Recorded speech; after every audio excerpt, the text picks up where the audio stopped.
வணக்கம் மக்களே. இந்த வீடியோவில் இந்த Pharmacare லிமிட்டடோட ஐபிஓ ரிலீஸ் ஆயிருக்கு. நம்ம அதை பற்றி கொஞ்சம் டீட்டெயிலாக பார்ப்போம். அப்புறம் இந்த ஐபிஓவில் எது முக்கியமான டேர்ம்ஸ் என்னென்ன இருக்குது அப்படிங்கிறதையும் பார்ப்போம். இதுக்கு நான் அப்ளை பண்ணுறேன்னா அப்படிங்கிற என்னோட டிசிஷனையும் இதோட ஃபைனலில் சொல்கிறேன். வாங்க வீடியோக்குள்ளே போகலாம். இந்த Pharmacare இதோட இது எந்த மாதிரி ஒரு கம்பெனினா உங்களுக்கு ஆல்ரெடி தெரியும். அந்த நேம்லேயே தெரியுது, இது வந்து ஒரு ஃபார்மா ஓரியன்ட் கம்பெனி அப்படிங்கிறது தெரியுது.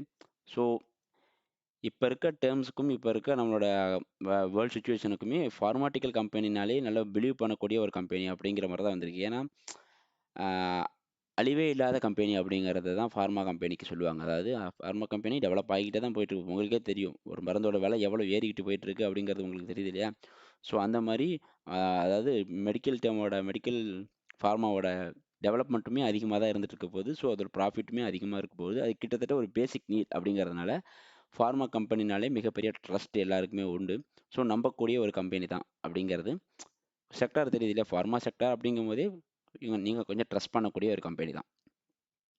தென் இது எதனால் இப்போ இந்த ஐபிஓ வருது அப்படின்னா, மோஸ்ட் ப்ராப்ளி எல்லா கம்பெனியும் என்ன ரீசனுக்காக ஐபிஓ கொண்டு வருவாங்களோ இவங்களும் அதே அப்ஜெக்ட் தான் சொல்லியிருக்காங்க.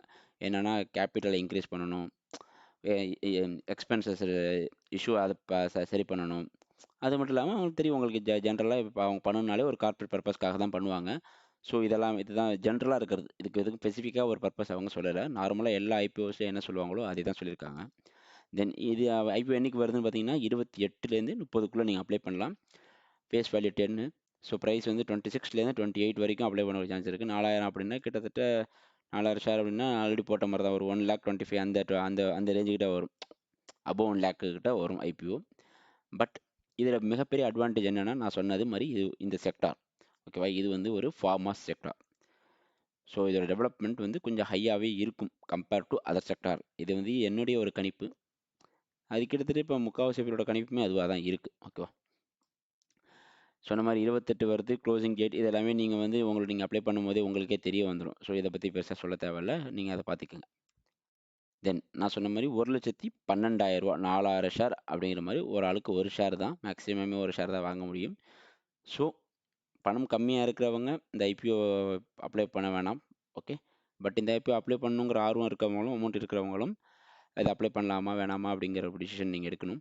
ஓகே, தென் இதோட மார்க்கெட் கேபிட்டல் 49 கிட்டத்தட்ட 50 crores. நான் சொன்னேன் இல்லையா, ஃபார்மானாலே ஒரு பெரிய ஹியூஜ் இன்வெஸ்ட்மெண்ட் இருக்கும். ஏன்னா அது மிகப்பெரிய டெவலப்மெண்ட் இருக்கக்கூடிய ஒரு செக்டர். ஸோ இதில் டிஏ ரேஷியோ உங்களுக்கு 2.9 நல்ல ஒரு டிஏ ரேஷியோ இருக்குது. ஓகே, ஓரளவு ஓகேவான டிஏ ரேஷியோ இருக்குது. மார்க்கெட் கேபிட்டல் நல்லாவே இருக்குது 49. ஓகே, ஸோ இதில் அவ்வளோ பெரிய பிரச்சனை இல்லை இந்த கம்பெனியில் பார்க்கும்போது. தென் இதோட கிரே மார்க்கெட் ப்ரீமியம் இருக்குல்ல, இது பார்த்தோம்னா இப்போதைக்கு ஒரு 5ல் இருந்துச்சு, 25 5ல் இருந்துச்சு. பட் இப்போ கொஞ்சம் குறைஞ்சிருக்கு, அதாவது 2 அப்படிங்கிற மாதிரி குறைஞ்சிருக்கு.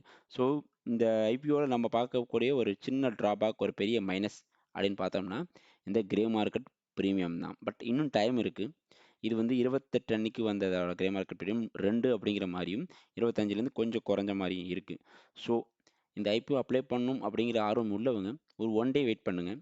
ஓகேவா, இந்த கிரே மார்க்கெட் ப்ரீமியம் பாருங்கள், அது எப்படி என்ன மாதிரி மூமெண்ட் கொடுத்துருக்கு அப்படிங்கிறத பார்த்துட்டும் நீங்கள் முடிவெடுக்கலாம். பட் என்னோட அனாலிசிஸ் படி இது இப்போ ப்ரீமியம் பெருசாக இருக்கோ இல்லையோ, பெரிய ப்ராஃபிட் தருமோ அப்படிங்கிறது தெரியல. பட் இது ஒரு நல்ல இன்வெஸ்ட்மெண்ட்டுக்கான ஒரு செக்டார் அப்படிங்கிறது நமக்கு தெரியும். ஒரு நல்ல ஐபிஓ, அதாவது ஒரு ஃப்யூச்சர் ஸ்கோப்பில் உள்ளவன் இந்த ஐபிஓவில் அப்ளை பண்ணுறதுல பண்ணலாம் அப்படிங்கிறது என்னுடைய கருத்து. ஓகே, இதுக்கு நான் அப்ளை பண்ண போகிறேன்னா அப்ளை பண்ண போகல அப்படிங்கிறத பற்றி பார்த்தீங்கன்னா, என்னோடய டிசிஷன் இன்ன வரைக்கும் அப்ளை பண்ணலாம் அப்படிங்கிற ஐடியா இருக்குது. ஸோ 29 30 இந்த டேயில் உள்ள கிரே மார்க்கெட் ப்ரீமியம் பார்ப்பேன். ஒரு சின்ன சேஞ்ச், ஒரு இன்க்ரீஸ் இருந்தாலே போதும், நான் இதுக்கு கண்டிப்பாக அப்ளை பண்ணலாம் அப்படிங்கிற முடிவு எடுத்துடுவேன். ஏன்னா இது இப்போ பெரிய லெவலில் ப்ராஃபிட் கொடுக்குறது, ஒரு சின்ன ப்ராஃபிட் தான் கொடுக்குது அப்படின்னாலும் இது மிகப்பெரிய ஒரு ஹியூஜ் டெவலப்மெண்ட் ஆகக்கூடிய ஒரு செக்டார் அப்படிங்கிறத நான் பிலீவ் பண்ணி இதில் ட்ரை பண்ணலாம் அப்படிங்கிற முடிவு எடுத்திருக்கேன். பட் அதுவும் நான் கிரே மார்க்கெட் ப்ரீமியத்தை பார்த்துட்டு தான். கிரே மார்க்கெட் ப்ரீமியம் போக போக இன்னும் குறைஞ்சிக்கிட்டே வருது அதோட அப்படிங்கும்போது நான் அதை யோசிப்பேன் தான். ஓகே, உங்களோட முடிவை நீங்கள் முடிஞ்சால் கமெண்ட்டில் டைப் பண்ணுங்கள். தேங்க்யூ ஃபார் வாட்சிங். தேங்க்யூ.